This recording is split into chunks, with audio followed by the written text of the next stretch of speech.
Pois bem, vamos dar início então ao nosso estudo bíblico. Vamos estar estudando primeira carta a Timóteo, capítulo 4, do versículo 6 até o versículo 16. É sempre importante lembrar aquilo que já temos estudado. Se você está nos acompanhando pela primeira vez nesse vídeo, pode acessar no meu canal no YouTube ou até mesmo na fanpage da igreja os vídeos anteriores onde já temos estudado a primeira carta a Timóteo. Verso a verso, trecho a trecho, temos analisado o que a palavra do Senhor tem nos dito. Agora, nesse trecho, entre os versos 6 e 16, encontramos a orientação para aquele que é chamado aqui no versículo 6 de o servo de Cristo Jesus. Antes da gente fazer a leitura de cada versículo, analisando cada termo, cada expressão, cada ensinamento, eu quero fazer uma apresentação introdutória do trecho inteiro, ou seja, o que esse trecho, 1 Timóteo, capítulo 4, do verso 6 ao 16, nos apresenta.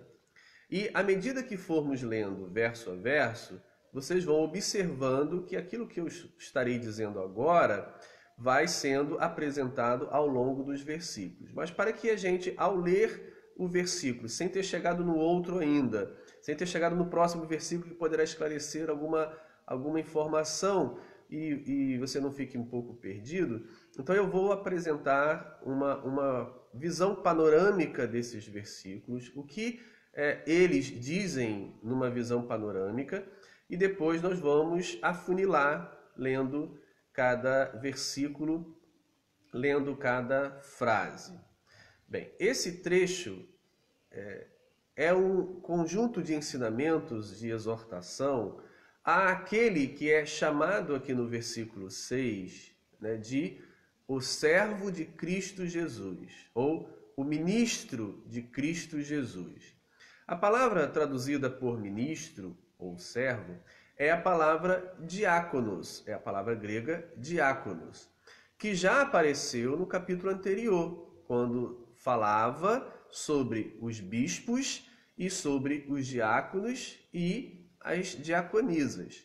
No entanto, aqui a expressão diácono está acrescentada de um outro termo, que vai então nos mostrar um sentido um pouco diferente.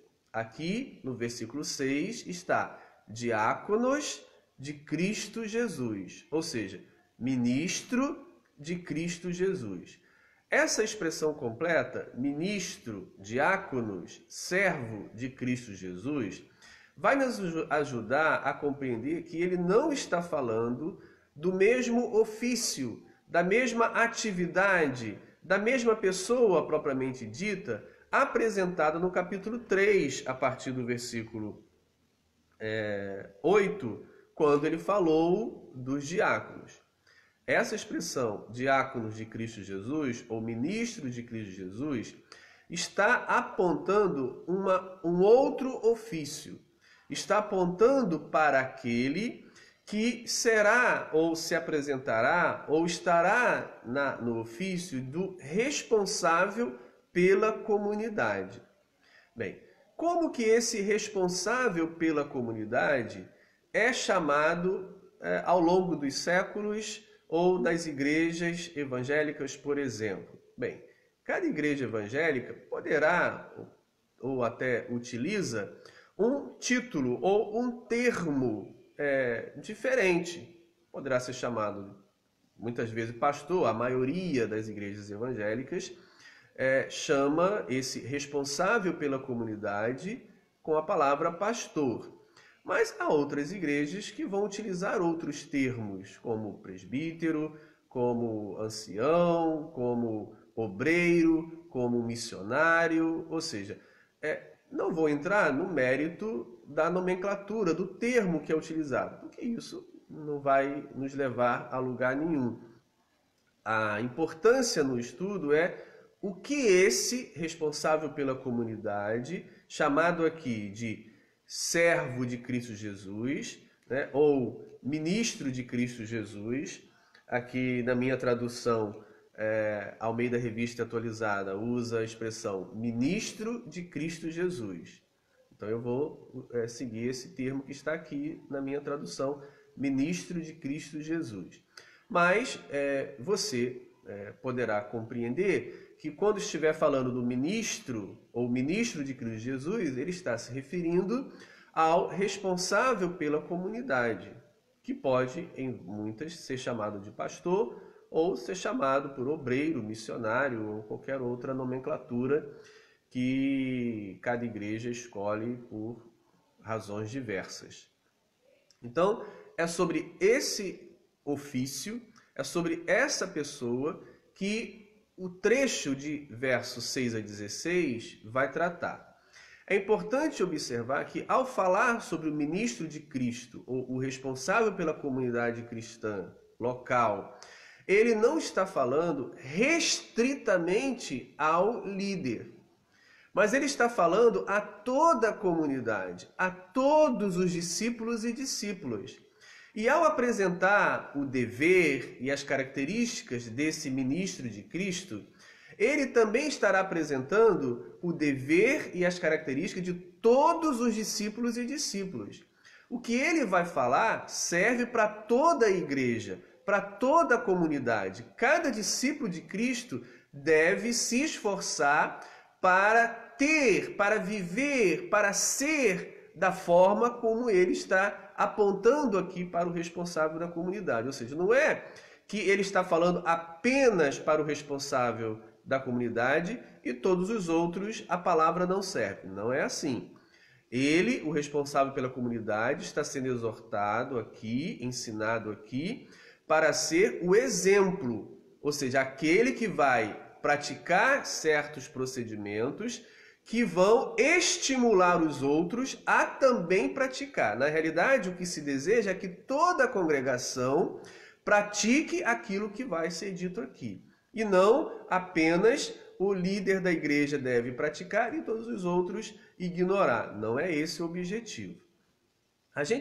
Eu também quero considerar que, ao ler a carta a Timóteo, não podemos ficar presos de que essas instruções foram exclusivamente dirigidas a Timóteo, o discípulo de Paulo, aquele que fazia parte da equipe missionária de Paulo lá no momento histórico do primeiro século, da metade do primeiro século da nossa era. A gente não pode ler o texto como sendo apenas instruções para o Timóteo lá do primeiro século. Não podemos fazer assim, porque senão a carta, a palavra, ela ficaria presa na história e estaríamos lendo apenas como um livro que contava a história que Timóteo deveria praticar. A palavra aqui dirigida a Timóteo é a palavra dirigida a todos os discípulos, a todos os crentes, a todos os seguidores de Jesus em todas as épocas. Timóteo se torna, para nós leitores hoje, o estereótipo, o discípulo ideal, o representante, aquele que representa todos nós, aquele que representa todos os discípulos de Jesus. Assim, o que é instruído a ele, o que é dado a ele como instrução, é dado a todos. Assim, não podemos ler o texto como se referindo apenas ao Timóteo da primeira metade, ou da metade do primeiro século. Não. Ao lermos aqui, esqueça o Timóteo e se coloque no lugar do Timóteo. Você e eu somos o Timóteo. Seja você que função exerça na igreja. Você é o Timóteo. E quando você estiver lendo, é para você, é para mim que está sendo dito. Embora a gente vai observar que ele se dirige para aquele que é o responsável pela comunidade. Mas o que se exige do responsável pela comunidade não é diferente do que se exige de todos os discípulos de Jesus. Começa-se pelo responsável pela comunidade, mas se estende a todos. Ou seja, então essa apresentação panorâmica é importante para, ao lermos o trecho, entendermos que ele está falando para mim e para você. O Timóteo sou eu, o Timóteo é você. As instruções são para mim, também são para você. E a este ministro de Cristo é dado aqui no trecho, orientado aqui no nosso trecho, duas atividades. A gente percebe que seriam duas atividades exigidas e ensinadas aqui. A primeira é o ensino da palavra, a fidelidade pela qual ele deve ter para transmitir a palavra. Então, a primeira função do ministro de Cristo aqui no nosso trecho é a transmissão da palavra de Deus, o ensino da palavra de Deus, o ensino público da palavra de Deus. E a segunda atividade do ministro de Cristo que nós vamos observar aqui é o pastoreamento, é o cuidado dos irmãos. Então, são duas as atividades aqui desenvolvidas para o ministro de Cristo: o ensino da palavra publicamente e o pastoreamento. Por isso, a expressão ministro de Cristo aqui se enquadra na liderança, no responsável da igreja, aquele que é o responsável, aquele que é a liderança, ou aqueles que são os líderes da igreja na sua comunidade, é a esses que o texto está se referindo, cuja responsabilidade como liderança é transmitir a palavra e ajudar no pastoreamento dos irmãos. Então ele vai começar no verso 6, apresentando o que se deve fazer, como se tornar um excelente ministro de Cristo.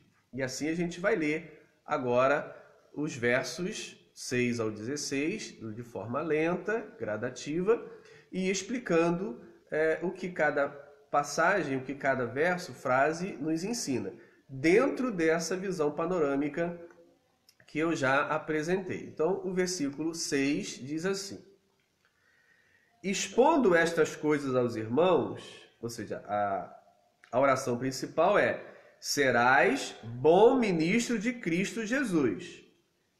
Expondo essas coisas aos irmãos e tendo você sido alimentado com as palavras da fé e da boa doutrina que tem seguido. Vou ler novamente como está aqui. Expondo estas coisas aos irmãos, serás bom ministro de Cristo Jesus, alimentado com as palavras da fé e da boa doutrina que tem seguido.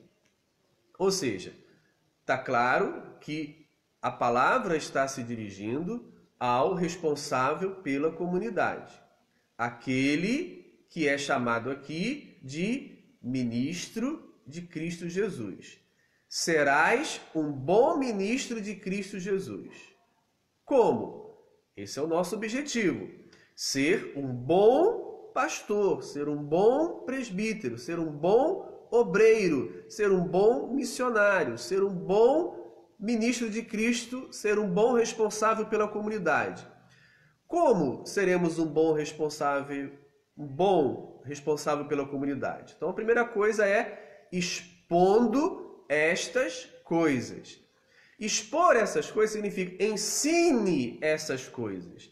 Ensine isso que estou lhe transmitindo como instrução, como doutrina, como ensinamento. Então, o bom ministro de Cristo é aquele que ensina, transmite, expõe estas coisas.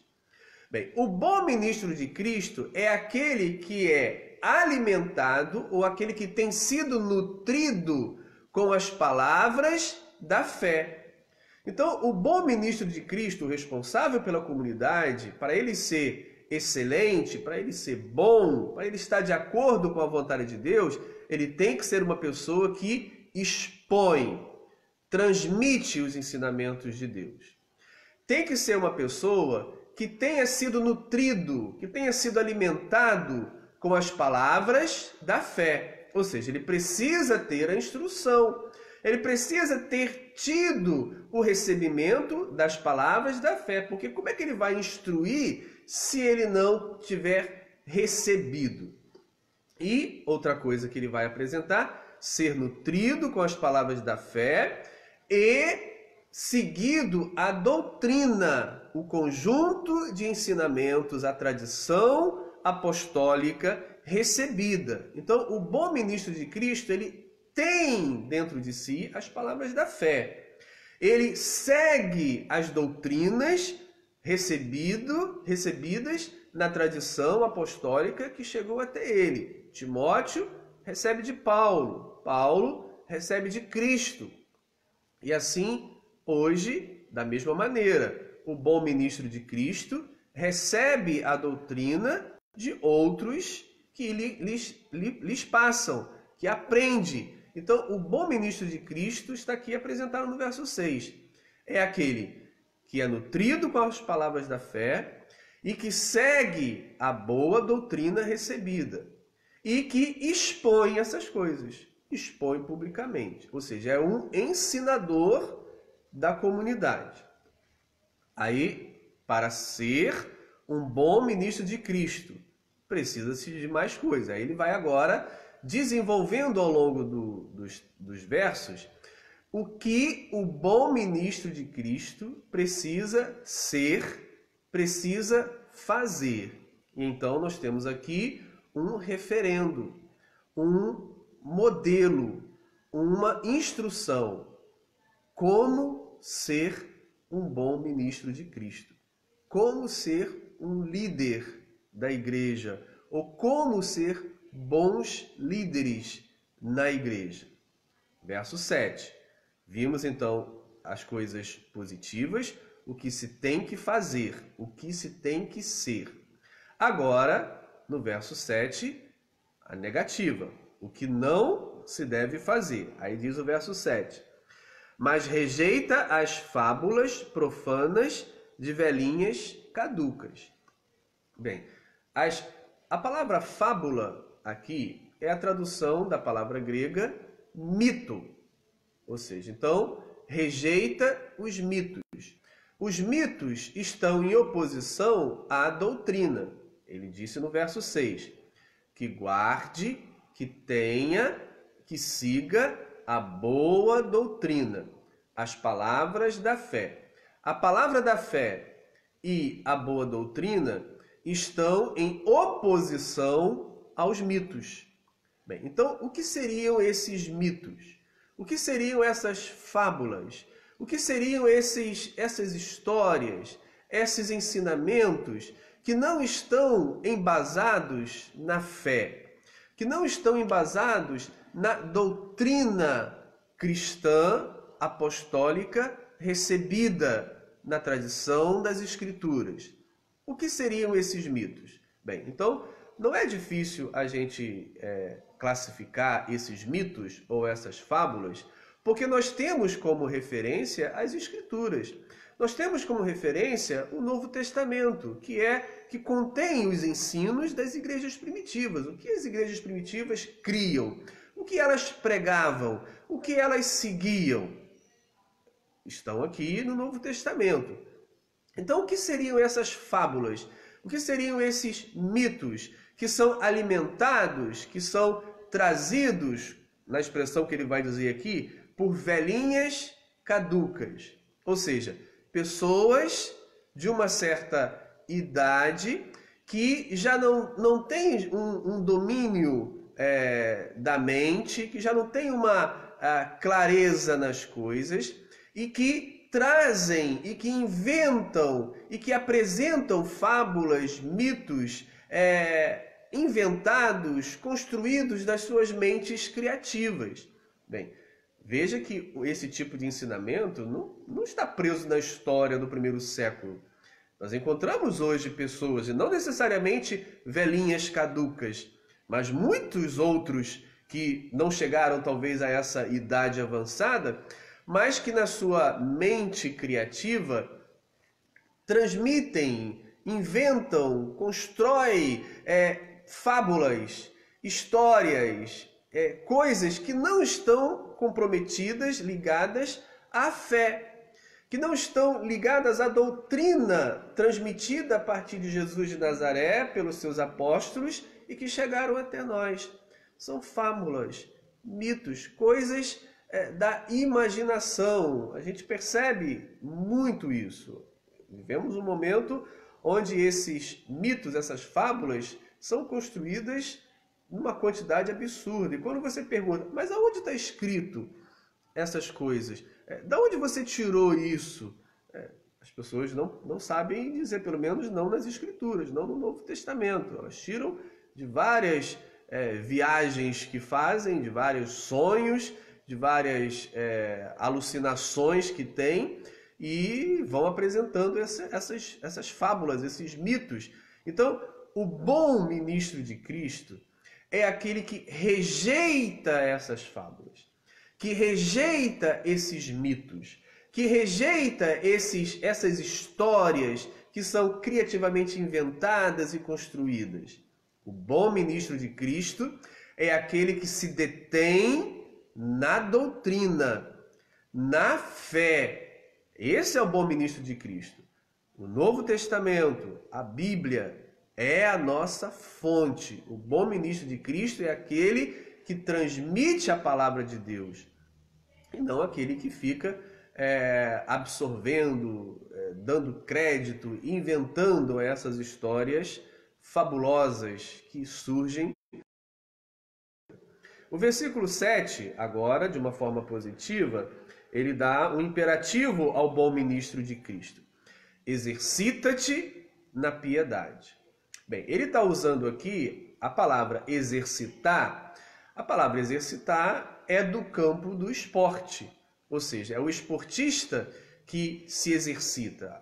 O exercício, a palavra se refere à atividade física necessária aos atletas, que no exercício cotidiano desenvolvem mais as suas habilidades esportivas e ajudam a melhorar a sua condição física, o seu corpo, para a atividade esportiva para a qual estão se preparando.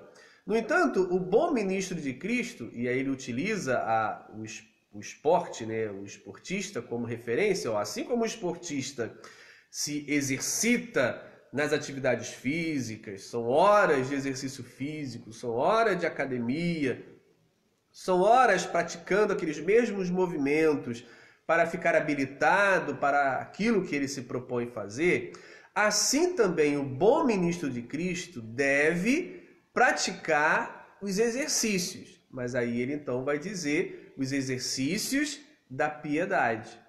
A piedade, aqui, a palavra piedade, é a tradução da palavra grega eusebeia. Eusebeia é um conjunto de coisas que vão formar, que vão construir o caráter, a moral, a vida na sua plenitude, entendida naquela cultura antiga, no mundo greco-romano. Então, a eusebeia é um conjunto de procedimentos religiosos, éticos, morais, que vão tornar o indivíduo um homem ou uma mulher perfeita, plena nas suas atividades sociais, nos seus relacionamentos. Então, o bom ministro de Cristo é aquele que, à semelhança do atleta, que gasta horas no exercício físico para ter um bom condicionamento físico e praticar com perfeição a sua atividade esportiva, o bom ministro de Cristo é aquele que exercita-se na piedade, na prática da fé, na prática da moral, dos bons costumes, daquilo que edifica, do amor, como ele vai apresentar mais na frente algumas características desse exercício do bom ministro de Cristo. É claro que nós não podemos aqui ignorar que ele está também fazendo uma alusão ao que foi dito no trecho anterior, daqueles que proibiam certos alimentos. O objetivo daquelas abstinências dos alimentos tratadas nos versos 1 a 5 do capítulo 4, do nosso estudo anterior, visava um aperfeiçoamento, um melhoramento do corpo, da condição física. Então ele está fazendo também uma oposição àqueles que se preocupam somente, demasiadamente, com a condição física do corpo e aí então estabelece regras alimentares para se ter essa boa condição física. O versículo 8 continua nessa instrução. Pois o exercício físico para pouco é proveitoso, mas a piedade para tudo é proveitosa, porque tem a promessa da vida que agora é e da que há de ser. Ou seja, então está claro que a preocupação com o corpo, a preocupação com o físico tem o seu lugar, tem a sua função. É algo que não pode ser completamente menosprezado, mas não pode ocupar o objetivo principal da vida de um ministro de Cristo. Como nós vimos nos versos anteriores, a preocupação com a abstinência dos alimentos. Então ele diz, o exercício físico tem o seu proveito, pequeno, pouco, no seu lugar. Não é que ele está dizendo que não se deve se preocupar com o físico, mas ele está colocando aqui um campo de prioridades. O bom ministro de Cristo, responsável pela comunidade, ele tem prioridades. E a sua prioridade é o exercício piedoso, é o exercício na piedade. Essa é a sua prioridade. E as outras atividades ficariam em segundo plano.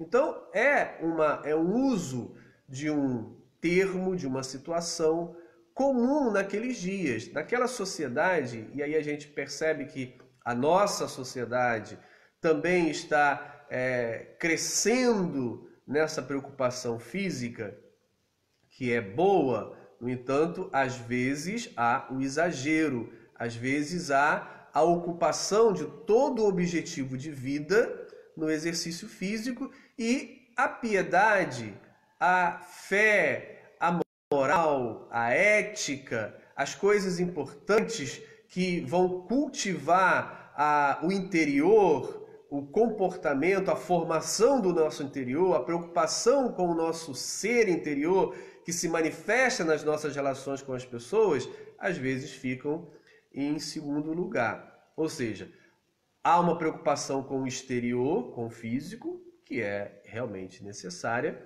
mas não pode ser maior do que a preocupação com o interior, com a nossa ética, com a nossa moral, com a nossa justiça, com o nosso compromisso com as coisas corretas, com o nosso compromisso com as coisas de Deus, com as coisas santas, na obediência dos ensinamentos de Jesus.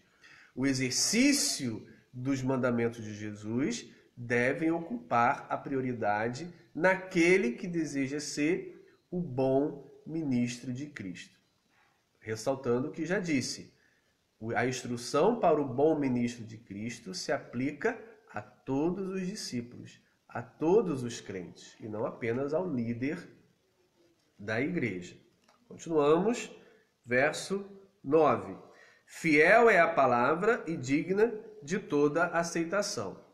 Palavra, expressão essa já apresentada no capítulo 1, verso 15. A metade dela, fiel é a palavra, apareceu no capítulo 3, verso 1.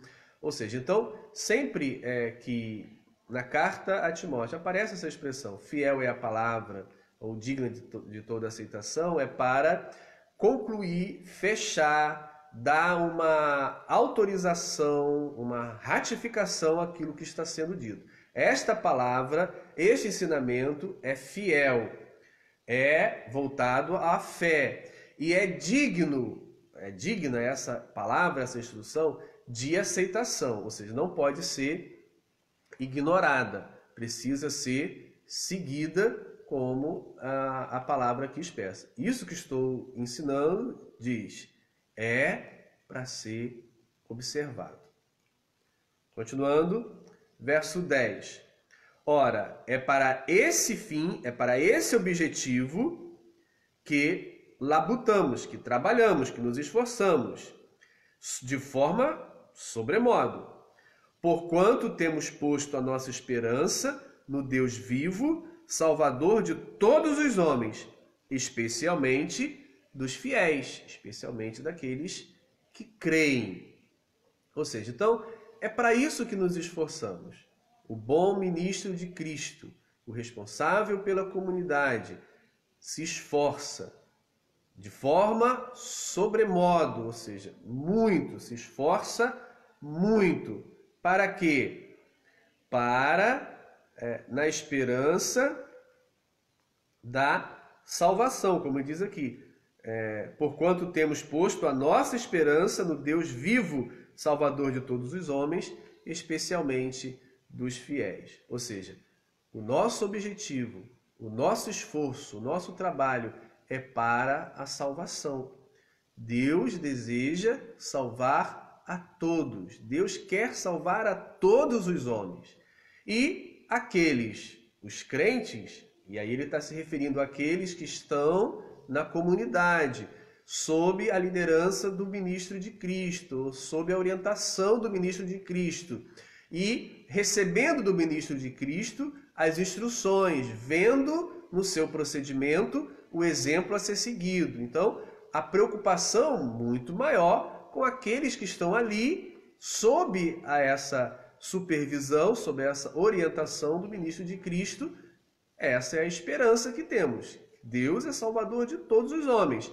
E aqueles que estão ali na comunidade, sob a direção do bom ministro de Cristo, muito mais, porque estão ali para receber essa instrução e esse ensinamento do bom ministro de Cristo.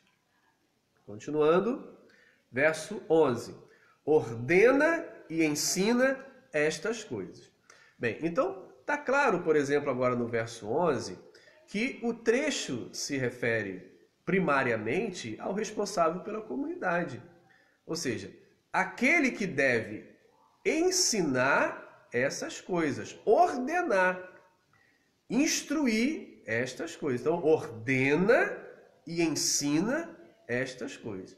Quem é esse que na comunidade de fé, na igreja local, tem essa função de ordenar essas instruções e de ensinar essas instruções?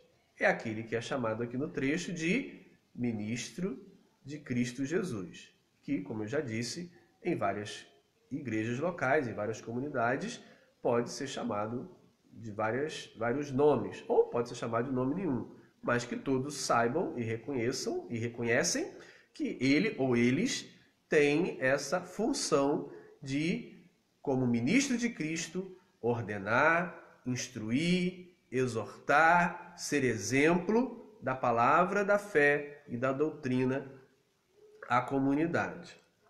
Versículo 12. Ninguém despreze a tua mocidade. Pelo contrário, torna-te padrão dos fiéis, na palavra, no procedimento, no amor, na fé, na pureza. Bem, então a gente já chega aqui à questão da idade. Que idade teria esse ministro de Cristo? Qual seria a idade ideal para... Quando a gente estuda a cultura, a história, as sociedades do século I no mundo greco-romano, por meio de vários autores que escreveram naquela época, a gente vai perceber que eles tinham uma certa classificação etária, ou seja, eles davam certos nomes e certas funções à pessoa a partir da idade que tinha. Bem, então, a partir desse estudo das sociedades greco-romanas do século I, do momento em que esse texto foi escrito, a gente percebe que as lideranças, seja de qualquer instituição ou funções públicas de liderança, muitas vezes era dado apenas ao ancião, aquele que é chamado de presbítero. A palavra presbíteros significa ancião, idoso, velho. Bem, mas naquela sociedade antiga, A partir de que idade era considerado ancião?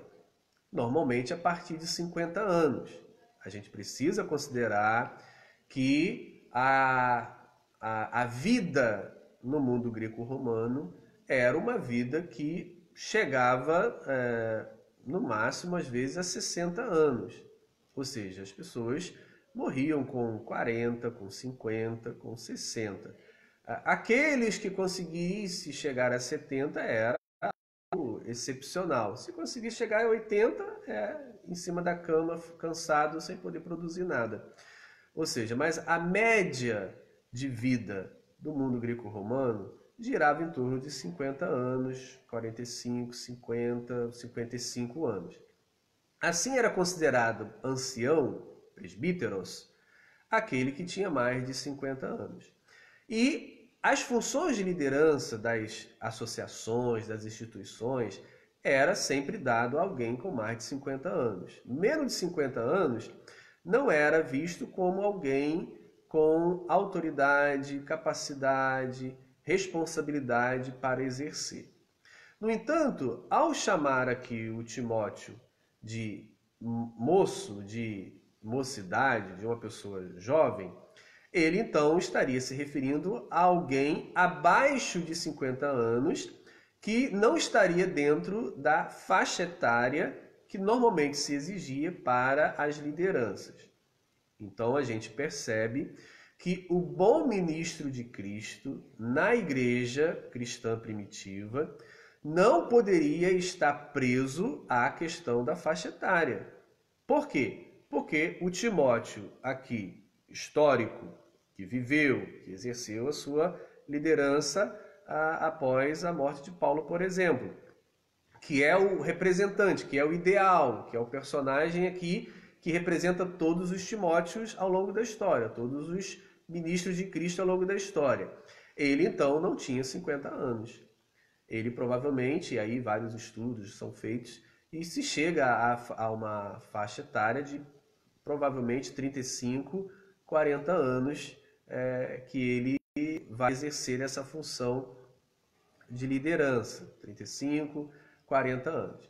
Então, o que a gente aprende aqui sobre a função, o exercício do bom ministro de Cristo? Ele não está ligado à faixa etária. Ou seja, não é um título etário. Agora que eu cheguei a 50 anos, e muitos poucos conseguem, agora que eu cheguei a 50 anos, então eu vou receber um prêmio, e como prêmio eu vou ser nomeado líder da igreja, líder da comunidade, como um prêmio pela minha idade avançada, por aquilo que eu já produzi, por aquilo que eu sou. Então, para deixar feliz, vão dar a ele um prêmio de líder da igreja. Não é por aí. Não é esse o caminho e não era isso que era feito. Ou seja, o ministro de Cristo Jesus não estava ligado necessariamente à questão da faixa etária, né, de ser ancião, de ser um idoso. Né? E aqui temos um exemplo disso, onde ele diz: ninguém despreze o fato de você não ter a idade socialmente aceita para essa função. Ninguém despreze o fato de você ser mais novo. Mas seja no exercício do bom ministério de Cristo Jesus fiel, apegado à palavra, alimentado com a palavra da fé, seguindo a doutrina recebida, com bom exemplo, com bom procedimento. Então, ninguém despreze a sua mocidade é um ensinamento claro para nós que essa liderança da comunidade local não está vinculado a uma idade socialmente aceita na época, ou seja, acima de 50 anos. Alguém com menos poderia estar exercendo essa função. E aí ele continua dizendo: pelo contrário, torna-te padrão dos fiéis. Bem, aquilo que eu já disse anteriormente, o bom ministro de Cristo, o ministro de Cristo, o responsável pela comunidade, chamado de pastor ou de presbítero, que seja, ele é apresentado como o padrão. Padrão é o modelo, padrão é o exemplo. Então, apesar da sua idade não ser uma idade idosa, mas você vai exercer o ministério como um padrão a ser seguido.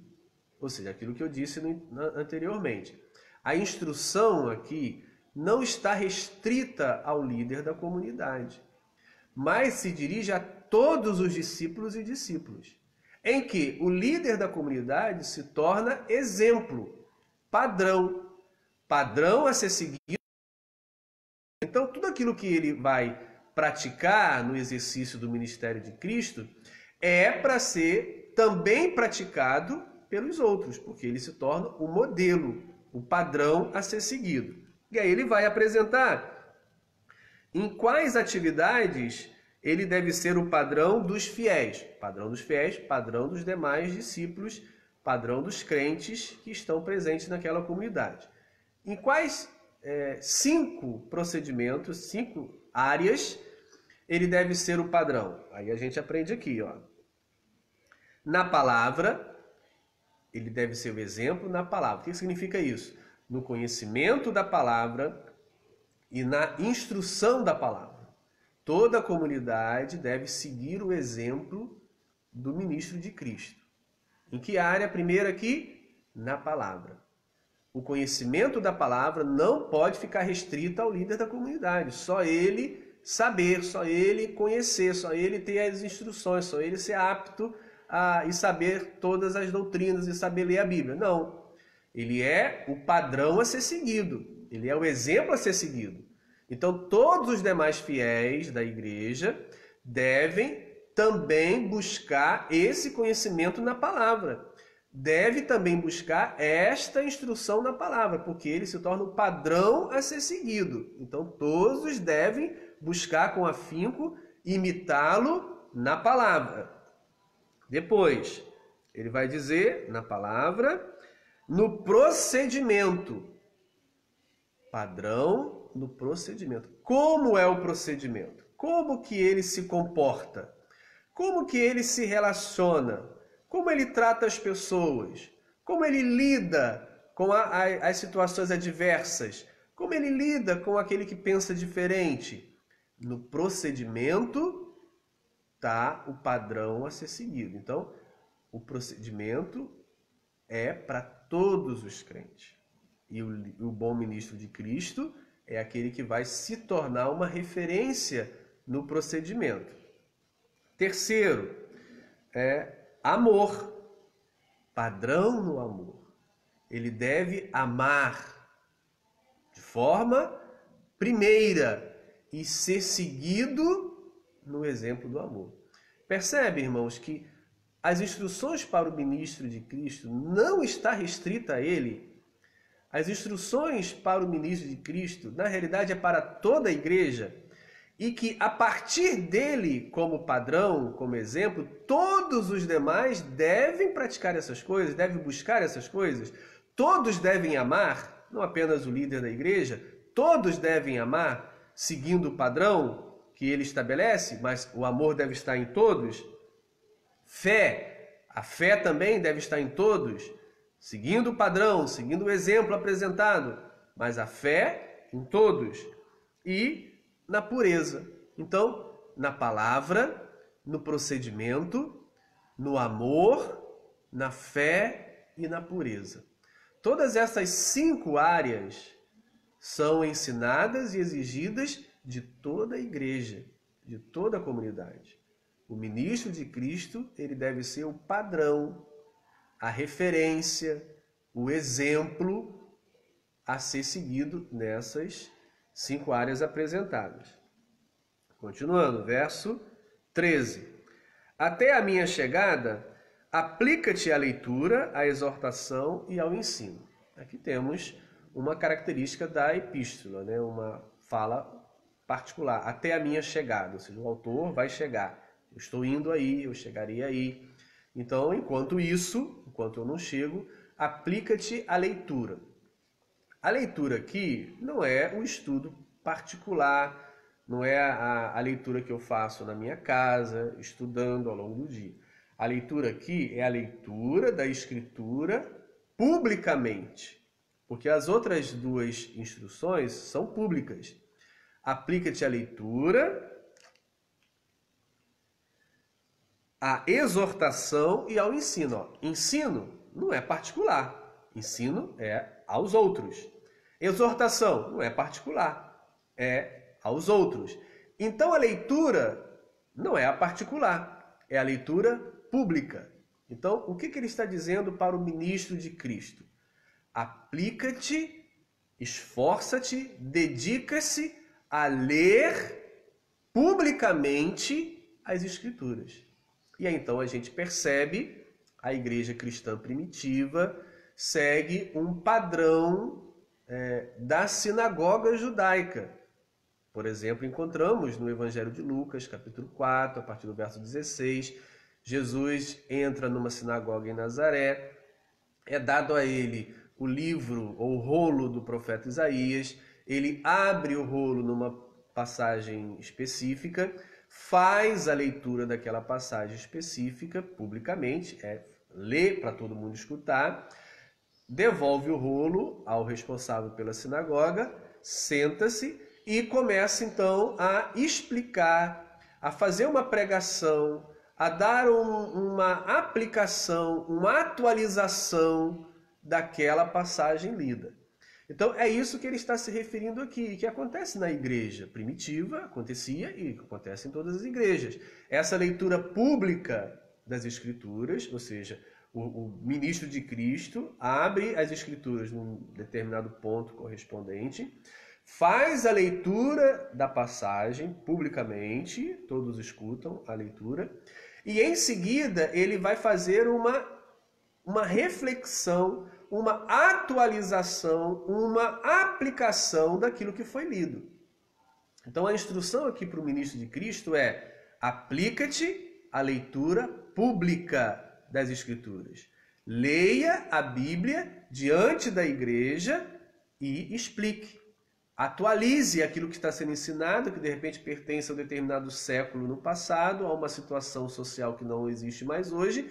Então, atualize o ensinamento, procure observar o espírito da lei, o espírito do ensino, a intenção, o princípio estabelecido, e então aplique as circunstâncias do seu momento histórico.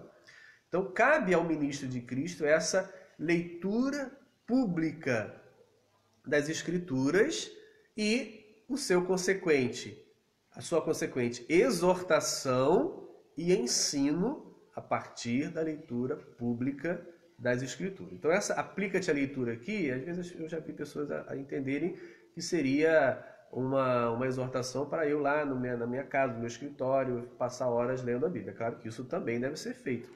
Mas aqui, nesse versículo, está se referindo à leitura pública, a leitura das Escrituras feita na congregação diante dos fiéis. Continuamos então, agora o verso 14. Não te faças negligente para com o dom que há em ti, o qual te foi concedido mediante profecia, com a imposição das mãos do presbitério. Então, a gente observa que o ministro de Cristo precisa ter ou ter recebido o carisma, o dom espiritual que é concedido por Deus. É a capacidade espiritual de exercitar, de executar a sua função de liderança na comunidade. Então, é necessário que o ministro de Cristo exerça o seu ministério, a sua função, a partir do dom recebido. É o que ele está dizendo aqui. Olha, não negligencie, não ignore que você recebeu o dom. Como que esse dom foi recebido? Em que circunstância ele foi apresentado ou manifesto? Por meio das profecias. Então, é muito provável que ele estivesse fazendo uma alusão a um momento no culto em que este obreiro, esse ministro de Cristo, recebe uma palavra, recebe a palavra de Deus, recebe uma revelação, recebe um ensinamento, uma profecia de que é e que entende que é um chamado para ele exercitar esse dom da liderança, como já apresentamos lá no capítulo 3, verso 1. Aquele que deseja o episcopado, o ministro de Cristo aqui é o equivalente ao bispo do capítulo 3, a partir do versículo 1. Ou seja, aquele que deseja o episcopado, excelente obra, deseja. Ou seja, deseje, busque. E aqui ele está dizendo para o Timóteo histórico e para o Timóteo representativo, que somos todos nós, que são os líderes hoje e todos os fiéis, que o dom que te foi concedido pela profecia, ou pelas profecias, ou por uma profecia, ou por uma ação profética, ou por uma palavra profética, ou por uma pregação profética, ou seja, o formato pode variar, mas o princípio é o indivíduo, a pessoa, o discípulo, entendeu que Deus o está chamando para esse ministério e dando a ele a capacitação espiritual para o exercício desse ministério. Esse é o princípio. O formato pode acontecer de várias maneiras. E aí ele vai falar de uma segunda ação pela profecia recebida, ou seja, pela palavra que lhe foi entregue, mas há também uma outra ação pública aqui, que é a imposição das mãos. Bem, assim a palavra é entregue, a profecia é recebida, a profecia é compreendida, o chamado profético é compreendido, o dom está ali, manifesto, presente na vida desse que vai exercer o ministério de Cristo Jesus, mas há também, e ele aponta aqui, uma ação pública, mais pública ainda, de oficialização por meio da imposição das mãos dos anciãos, do presbitério, do colégio de presbítero ou dos presbíteros. A gente pode aprender ou observar vários ensinamentos aqui nesse formato de duas ações em que o ministro de Cristo é reconhecido. Primeiro, uma ação que poderíamos chamar de origem divina, que é a concepção, que é o ato de conceder o dom, o carisma, o dom espiritual, por meio de uma palavra profética ouvida, recebida, compreendida e entendida como um chamado. Isso a partir de Deus, a fonte em Deus e o profeta, o mediador. Mas há uma outra ação também presente para oficializar, para apontar, para conduzir o ministro de Cristo, que é a imposição das mãos. Esse ato de impor as mãos provavelmente está seguindo um exemplo do Antigo Testamento. A gente encontra, por exemplo, em Moisés, quando vai passar a liderança para Josué, esse ato público da imposição das mãos como uma oficialização, como uma entrega de autoridade, como uma ratificação para o exercício da liderança. A gente pode ler, por exemplo, no livro dos Números, Números, capítulo 27, versículo 18 e versículo 23, nós encontramos isso. Disse o Senhor a Moisés: toma Josué, filho de Num, homem em que há o Espírito, e impõe-lhe a mão. Verso 23. E lhe impôs as mãos e lhe deu as suas ordens, como o Senhor falara por intermédio de Moisés. Bem, então a gente observa aqui em Números 27, 18, Josué tem o Espírito, ou seja, no nosso texto da carta a Timóteo, o dom foi-lhe concedido por Deus, o carisma. E agora impõe a mão sobre ele. Então, as duas ações. O Espírito está sobre ele, fazendo uma alusão na nossa carta a Timóteo ao dom do Espírito que está sobre ele, que está nele, e a imposição das mãos como uma oficialização, uma outorgação pública da autoridade para o exercício da liderança. E isso vai acontecer no nosso trecho aqui da carta a Timóteo pelas mãos dos presbíteros. O que a gente observa? Que essa oficialização acontece dentro da igreja local. Ou seja, são os representantes da igreja local que vão impor as mãos sobre o ministro de Cristo e vão dar a ele oficialmente a autoridade para o exercício desta função. Observe aqui a diferença entre os presbíteros e o ministro de Cristo. De presbítero. Há presbíteros na congregação, são os anciãos, são aqueles que têm a idade certa diante daquela sociedade para exercer a liderança, a representatividade.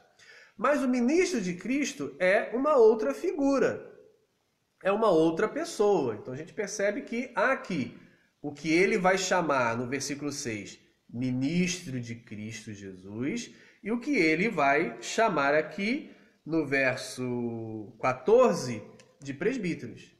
Então, um é a nomenclatura ministro de Cristo, outra é a nomenclatura presbíteros. Automaticamente a gente percebe que não é a mesma coisa, pode não ser a mesma coisa, mas que esse que vai ser o padrão, esse que vai ser o instrutor, esse que vai fazer a leitura pública das Escrituras, que vai ordenar, que vai ensinar, que vai exortar, ele é alçado a essa liderança pelo reconhecimento dos presbíteros, dos representantes, dos oficiais da igreja local. Então a gente percebe que há aí uma variação, ou seja, não é exatamente a mesma coisa. A função que ele vai exercer é aqui apresentada de uma forma diferenciada. E a nomenclatura também ajuda a compreender que ele está falando de atividades distintas. Não que os presbíteros não exerçam uma liderança, mas ao ministro de Cristo Jesus é dada uma função específica dentro da comunidade, e eu acredito que na leitura do texto, ao longo da leitura, a gente vai observando que as instruções de liderança específica, é dada ao ministro de Cristo. Ele tem que instruir, ele tem que pastorear, ele tem que ser o exemplo, ele tem que ser o modelo, ele tem que rejeitar as fábulas, ele tem que valorizar a doutrina. Ou seja, é ele que tem o dom espiritual concedido por meio das profecias, é ele que vai ser reconhecido publicamente na comunidade pela imposição das mãos.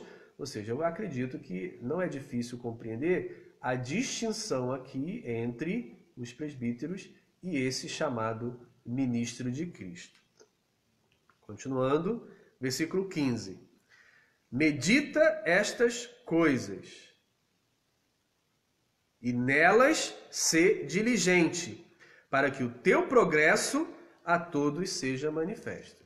Eu acho que esse versículo 15 ajuda a gente a compreender que ele está falando do ministro de Cristo, que é uma figura específica dentro da comunidade, que é o líder da comunidade, aquele cuja responsabilidade maior é, como eu já disse, a instrução na palavra e o pastoreamento. A gente percebe claramente que ele diz para essa pessoa, para esse indivíduo, para esse que vai exercer essa função, medita nessas coisas, seja diligente, para que o teu progresso seja manifesto a todos. Ou seja, o seu crescimento espiritual, o seu desenvolvimento espiritual seja claro, manifesto, e todos venham reconhecer que realmente você foi chamado e enviado para esta. Versículo 16, finalizando, tem cuidado de ti mesmo e da doutrina. Continua nestes deveres, nessas atividades, nessas obrigações, porque fazendo assim, salvarás tanto a ti mesmo como aos teus ouvintes. Então ele finaliza essa instrução ao ministro, ao líder da comunidade, cuide de ti mesmo. Ou seja, ele precisa também cuidar de si. Ele precisa estar bem para poder ajudar os outros. Então, cuide de ti mesmo e da doutrina, ou seja, tenha um zelo, tenha um capricho, tenha um cuidado contigo em todos os aspectos necessário para o exercício da função e zele pela doutrina, se esforce para ensinar a doutrina e mantê-la com fidelidade. Porque fazendo assim, ou seja, cuidando de ti mesmo, do teu procedimento, que vai se tornar padrão e exemplo para os outros, cuidando da doutrina pela qual você vai ensinar os outros, você salvará a ti mesmo e salvará aqueles que te ouvem, aqueles que estão sob a sua instrução. Então ele finaliza o verso 16 apontando as duas funções do ministro de Cristo. Instrução na palavra, cuida da doutrina e cuida do procedimento, de ti mesmo no seu procedimento. Então, as duas atividades do ministro de Cristo: ensino da palavra e pastoreamento. No ensino da palavra, ele instrui, ele mostra a doutrina, mostra o caminho de Jesus, traz à memória, a atualização, o ensino, aquilo que Jesus no Evangelho nos ensina. E no procedimento, na forma como ele vive e pratica essa doutrina, ele se torna estimulador dos fiéis. Ele se torna padrão. E nesse padrão, ele vai cuidando, zelando dos fiéis para que estes cresçam espiritualmente, se desenvolvam espiritualmente e consigam alcançar o padrão apresentado, esperado e exigido nas Escrituras. Assim, meus queridos, o ministro de Cristo aqui desse trecho é um apontamento para o líder da comunidade cristã, o líder da igreja local ou os líderes. Pode ser que tenha mais de um. E nesse exercício dessa liderança, ele deve ser o padrão dos demais. Concluindo, então, o ensinamento aqui não é para somente o Timóteo lá dos anos 50 do primeiro século. O ensinamento aqui é para todos os Timóteos em todos os séculos. O Timóteo aqui representa o líder da igreja, ou os líderes da igreja, que tem essa função de instruir na palavra e pastorear, cuidar, ser exemplo, conduzir os crentes a uma vida segundo a vontade de Deus. Esse ensino não é restrito ao Timóteo da história e também não é restrito ao líder da igreja. É para todos os discípulos, todas as discípulas. O líder se torna o representante, o padrão, o primeiro a seguir essas palavras. Mas a partir dele, todos os demais devem também seguir. Não é uma palavra só para o líder, é para a igreja toda, para todos os irmãos, para todas as irmãs. Que o Senhor nos ajude a seguir essas instruções. Amém. Queridos irmãos,